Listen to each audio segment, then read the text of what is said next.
Hey everybody, good afternoon, or I guess almost evening. It's pretty late for Time Out Tuesday. I normally do these sometime in the afternoon around 12:30. But today I just got a little distracted with a bunch of other things and wanted to get a Time Out Tuesday in before classes started today. So welcome to Time Out Tuesday, episode 215.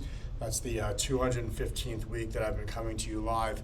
And I titled today's videos that karate is a big tent. And the reason why I named it that was because of a conversation that I was having with a parent the other day. It's actually a conversation that I have on a pretty regular basis, but like many things, as we get older, we look at things a little bit differently than we did when we were much younger.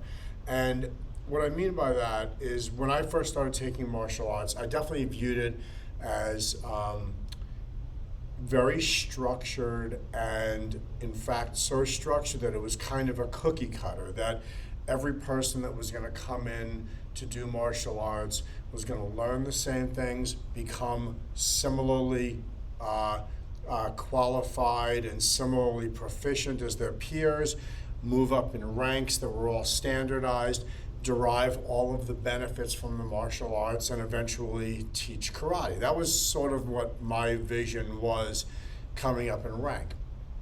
And I maintained that vision for many years.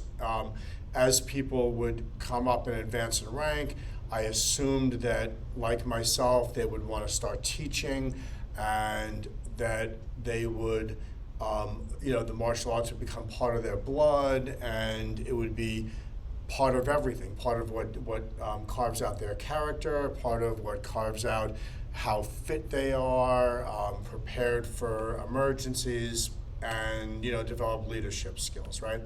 But over time, one of the things I started noticing was that there were definitely certain aspects of martial arts that people struggled with because people are not part of a cog in a machine. They're different. And one person, for example, might really thrive on, for example, sparring skills, putting on some gear, really fighting against somebody, whereas somebody else may really not enjoy that at all. It doesn't mean that they can't learn how to defend themselves. They just may not like the actual punching and striking and getting punched, that comes along with sparring. But for many years, I would have thought, well, then how can you become a martial artist, or how can we really provide martial arts training for you if you're not going to excel in all of the different areas that we provide? But as I started mellowing with age and thinking about things a little bit differently, I started realizing that it's a very big tent. The karate provides physical fitness, it provides emotional development, confidence building, agility, balance. It teaches us how to be more courteous, how to anticipate problems and how to respond to problems, how to act under stress. And then, of course, for some of us, it turns into more of a leadership thing. How can we pass on this information, inspire other people to be martial artists? But I've begun to realize that it's foolhardy to consider it a all or nothing thing.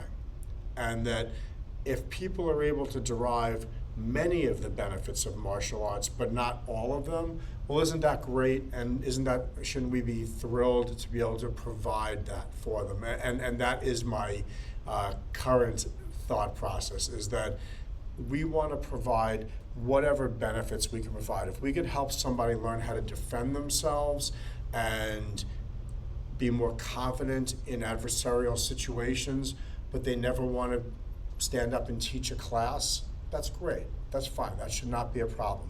If somebody struggles with performance, the anxiety about performing up in front of people, and that affects their ability to test in the way that we test most of our students, well, we should carve out a way to help them succeed if that's the only thing that they're really struggling with, and maybe we can continue to work on that over time. And each one of these little areas that we can make an exception for somebody might turn somebody into a great martial artist over time, whereas if we don't make those exceptions, we're liable to sort of funnel them out the door and give them a less than excellent martial arts experience, which is something that, of course, I do not want to do. So karate is a big tent. There's a lot of different wonderful things that you can derive from it. And Millennium Martial Arts is a place that will help find that path for you or your children. So if you have any concerns or questions about how martial arts can help you, or whether or not it would be a good fit for your child or someone in your family, then give us a call, 631-499-0600, and I'd be real happy to chat with you a little bit about your individual concerns and how we approach things that might be very conducive to your situation. So, in any case, that's it for today. Wish everybody a fantastic day today, and I will see you at the dojo. Peace.